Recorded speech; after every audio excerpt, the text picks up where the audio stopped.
Hey guys, in this video I'm going to show you the best settings to use in Doom the Dark Ages. These are going to make the game way more fun to play, unlock some cool new features, and massively improve your skills. So let's kick things off. We'll start with a hugely beneficial setting that you'll want to change before anything else. This is in the weapon menu and this is quick switch style. So if you change quick switch style to next, you'll cycle through your entire arsenal when you press RB. And it looks a bit like this, so I'm cycling through all of my weapons really quickly. Now, this isn't on by default, this is something you'll have to change. By default, the weapon switch style is set to previous. What happens with this option when it's set to previous is when you press RB, it switches back and forth between two weapons. So as you can see, when I press RB, I switch between my combat shotgun and the next gun in my arsenal. And this is quite limiting because to snap out of this cycle, you have to bring up the weapon wheel and then select another gun. But if you have quick switch style set to next, you can cycle through all of your weapons without bringing up the weapon wheel. So that's the first setting to use in Doom the Dark Ages. Up next, this is another very important setting to use, but let me just say before we get to that, subscribe to the channel if you are enjoying this content because I have way more coming, so subscribe to the channel. Okay, next up, this is Weapon Bob, and this is a setting that's going to evoke old school Doom when you turn it off. So Weapon Bob by default is switched on, and what happens is when you run and move, your weapon bobs up and down. Now this is a fairly modern feature and it wasn't in the old school Dooms. What actually happened in the old school Dooms is your gun was just fixed on screen, it didn't really go up and down according to your movement, but you can turn Weapon Bob off. So go into the settings, turn it off, and the game now looks like this. Your gun is sort of, almost looks like it's on a track, but this is exactly how Doom, the original Doom looked. Maybe not exactly, it does look a tiny bit better, but yeah, this evokes that old school feeling a lot more closely. The only thing is, I guess the gun could have been put center on the screen rather than to the right. There is no option in the menu to put it centrally, unfortunately, but still it's nice to have that old school approach. And there's another little old school Easter egg. This one is in the HUD menu, so go down to HUD, and then go down to Face Avatar Style. Now switch this to Classic and you actually get this pixelated Doom Guy avatar. Just like in the old school games, when you get damaged, he'll show all this pain on his face, looking very, very grumpy all the time he takes damage. And the more damage you take, the more blood actually shows up on his face. You start to feel very sorry for this little guy. But this, combined with turning Weapon Bob off, is a nice little Easter egg for fans of the first games. This next setting is going to improve your running. Go to gameplay and then go down to auto sprint and turn this to on.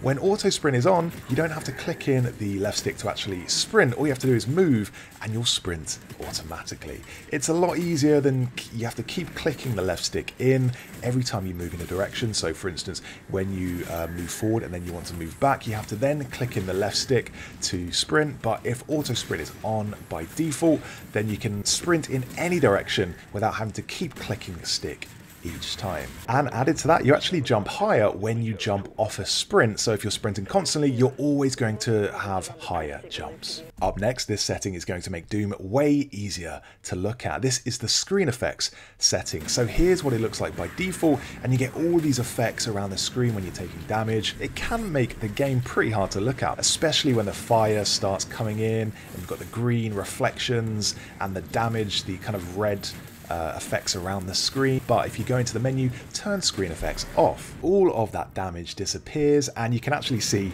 what you are doing. To be honest, these effects are always a bit gimmicky for me. They're a bit of a novelty. You don't need these effects to know you're being damaged. It's pretty obvious based on what's happening on the screen. Okay, this setting might be my personal favorite and it results in moments like this. It's a way you can slow down the game and take amazing screenshots and also just, play like a personal highlight reel. This looks really, really cool, especially when you're doing damage to guys with multiple shields and they all explode at the same time. Amazing stuff. So how do you make the game slow down and remove the HUD to make moments like this? Let me just end with that nice little shield throw into this guy. Lovely stuff. I could watch that all day. So how do you do this? Well, all you have to do, go into the settings, go to HUD and then turn HUD off. This removes your health bar, the currency, the compass at the top of the screen, all of that HUD stuff, and from there you can slow the game down by holding LB. When you hold LB, you'll actually whip out your shield and start revving it up, and the game slows down automatically. And since Doom is a really smooth game with a really high frame rate, it results in a really fluid experience, and just check that out. You can get up really close to enemies and observe the horrible, gory destruction in all of its glory. Another setting to change is the threat detector. What I like to do is change this to parryable only. And what this does is it changes the threat detector to show up when an enemy fires a parryable projectile at you. These are the green arrows you see on the screen. Usually you can't see these coming, so you have to always be looking around, but it actually really helps, because if you're facing in the wrong direction, you see these green arrows pop up and you can spin around to block these attacks. Now, one thing I don't recommend is changing the threat detector to on for everything, because not only will you get these green arrows, but you'll also get red arrows to represent just run-of-the-mill enemies. And for me, this just gives you way more information than you actually need. So it clutters up the screen with red arrows and green arrows.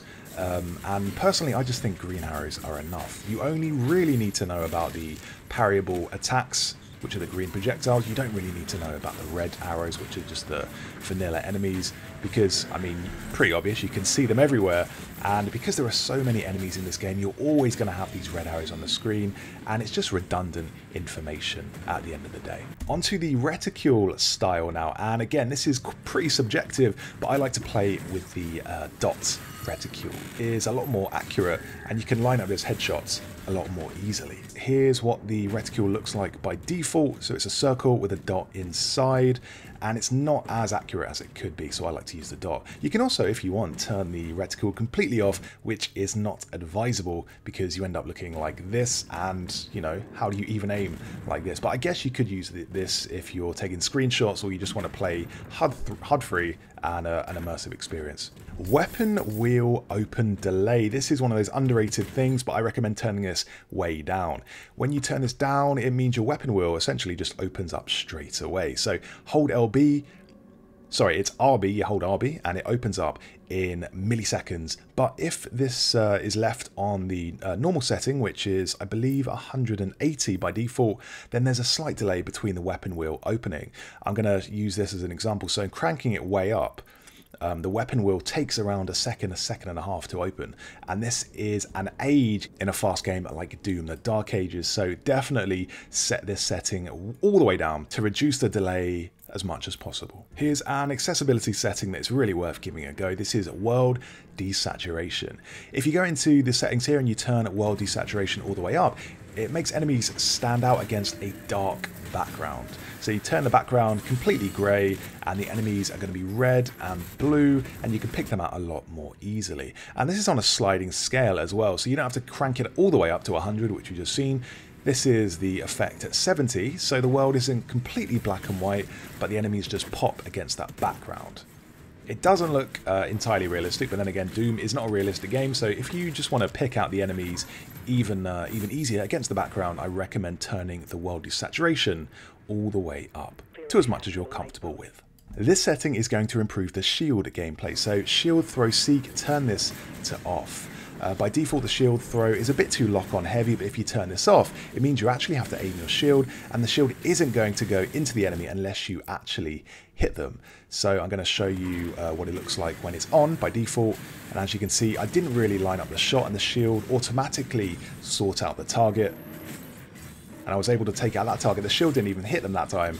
So yeah, I think the shield is a bit too cheesy if it has the lock-on automatically, but if you go in and turn this off, it means you actually have to use skill to get that shield hit. Here's the next setting. Check out the right-hand side of the screen. Look at all that juicy data. You can turn this on in a setting in Doom the Dark Ages.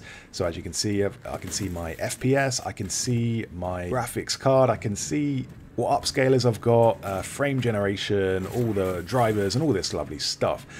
This goes over my head, quite frankly. This is too much information for me, but if you love this kind of stuff, you can turn all of this on in the menu. To do this, what you have to do is go right here. Go into settings, then go to display and performance mode. And you can actually select a bunch of different performance modes. So we have ultra nightmare, nightmare, ultra, high, medium, low, and off. Now on the lowest, all you get is the FPS in the top right hand of the screen. And that's more than enough for me. I do like to know what FPS I'm running, and in Doom the Dark Ages I get a nice 120, which just makes me feel all warm inside. Up next, this is the field of view, a classic FPS setting. I'm going to show you what the field of view looks like. All the way up to 120, this is the field of view. And typically you want to extend the field of view to get more information on the screen. So as you can see a lot more of the screen. The environment stretches all the way around you. And if you don't really care about what the game looks like, you just want all that information in your eyes, you want to extend the field of view to 120. Now personally for me, this is a bit too warped and a bit too zoomed out, so I do like to play with a less increased field of view. I like to put it on around 110. This is the sweet spot for me. And here's what 110 field of view looks like. So you do get a bit more of the environment in the shot, but it's not too zoomed out and it's not too warped. Perfect for the run and gun style of Doom the Dark Ages, or as id have been saying in all the marketing materials, stand and fight. But yeah, have a play around with the field of view and see what you like. This next option makes Doom the Dark Ages look even better. So if you go into video settings and turn film grain all the way down, it results in a much smoother picture. So it's free from all of that nasty film grain and all of that artifacting, and the picture is a lot clearer, a lot more clarity to the imagery. Now, the film grain isn't entirely bad. Sometimes I do like to have a bit of film grain on just to give the picture a bit more depth and a bit more grime. So I'm just showing you what it looks like completely off, but I like to have the film grain maybe on around 10, but definitely not on the default value, which for me is a bit too much grain. Motion blur is another setting that I like to turn off. So if you turn off motion blur, it makes the action a lot more smooth, but you can actually keep it on in cinematics, and in cinematics it works. It makes the image pop a bit more, especially during action scenes. So you can keep on the motion blur in cinematics, but turn it off in the gameplay. And also, let me just say about the cinematics, they are amazing, especially when you go in with your custom skins. I've got the deluxe Doomslayer skin, which is white and gold, and it looks amazing. Any opportunity to look close up at my character, I will take it.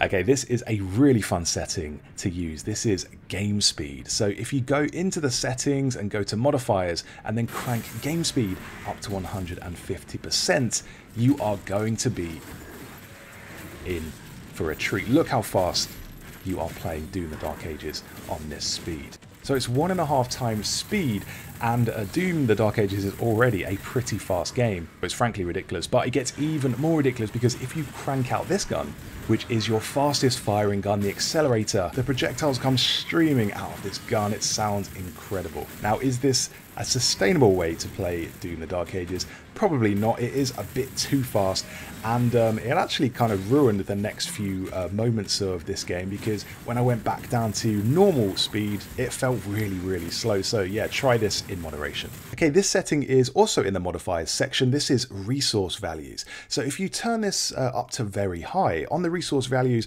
it's going to affect how many pickups you get from enemies. So if you max this out, enemies will drop more ammo, and they'll also drop more health. If you're always struggling for health or ammo in this game, I do recommend turning resource values to high. Now, one thing that I did think it might affect, but it actually doesn't, is gold. So if you crank resource values up to high, you won't increase the amount of gold you get, unfortunately, but it's still a pretty good setting to have a play around with. In terms of graphical settings, as you've probably noticed, Doom the Dark Ages looks absolutely incredible, and it also runs amazingly. One of the first things you'll need to turn on is the upscaler. If you've got an NVIDIA machine, turn on DLSS.